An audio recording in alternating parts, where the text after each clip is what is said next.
नमस्कार दोस्तों, आज की कहानी है पति पत्नी का रिश्ता। सुनो, आज माँ जी ने सुबह से ताने देना शुरू कर दिया है। मैं क्या करूँ समझ नहीं आता। रमा ने अपने पति विकास से कहा। अब क्या हुआ? अलसाते हुए विकास ने पूछा। मैं बच्चों को ऑटो तक छोड़ने जा रही थी। माँ जी चाय के लिए कहने लगी। मैंने कहा चाय बन गई है, बच्चों को ऑटो में बिठाकर देती हूँ चाय। तो बोलना शुरू कर दिया कि पहले चाय नहीं दी, कुछ काम नहीं करती, चाय भी खुद लेनी पड़ती है। अब बच्चों का ऑटो निकल जाता तो चाय तो 5 मिनट बाद भी दे ही रही थी।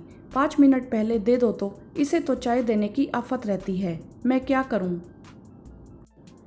तुम भी ना छोटी छोटी बातों पर सोचती रहती हो। जब तुम्हें पता है माँ की आदत है तो एक कान से सुनो और दूसरे कान से निकाल दो, लेकिन तुम तो सुबह सुबह मेरी नींद खराब कर देती हो। अच्छा, अब चाय दे दो। रमा अपने पति विकास से जब भी कुछ कहती वह इसी तरह बात को टाल देता। वह जानता था कि रमा की बात सही है, लेकिन उसके मन को समझना नहीं चाहता था। हमेशा बात को टाल देता। अगले दिन फिर रमा की सास ने काम वाली को लेकर झगड़ा शुरू कर दिया। बोली, काम वाली बाई रमा के कहने से काम करती है। आज उसने आने को मना किया था, लेकिन जब रमा ने कहा तो एकदम आ गई। इसने उसे सिखा दिया है कि केवल मेरे कहने से ही काम किया कर, सास के काम को मना कर दिया कर। यह सब सुनकर रमा को बहुत दुख हुआ कि मैं बाई को यह सब क्यों कहूँगी। इसीलिए तुमसे कहता हूँ कि तुम ध्यान मत दो, तुम्हारी बात सही है, मगर मैं भी कितना समझाऊँ माँ को। तो मैं आपसे कब कहती हूँ कि आप माँ से जाकर झगड़ा करो। आप मेरी बात सुन लोगे और मेरे मन को समझोगे तो मुझे भी तसल्ली रहेगी कि कोई मेरे दिल की बात भी सुन रहा है। उसने रात को विकास से कहा तो विकास ने फिर टालने की कोशिश की। पति देव, मैं सुबह 5 बजे से रात तक सारी बात सहती हूँ, आप मेरी बात सुन भी नहीं सकते, कहकर रमा रोने लगी।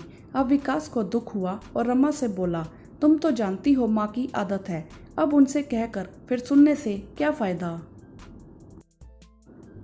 कोई मुझे भी समझता है। इसके अलावा आपको बताने का एक मकसद यह भी रहता है कि अगर माँ जी आपसे कोई बात कहती हैं तो आप उनसे कह सके कि मैं उनका बुरा नहीं करना चाहती। आपको सीधी बीते पता होनी चाहिए। मैं भी नहीं चाहती कि आप माँ से झगड़ा करो।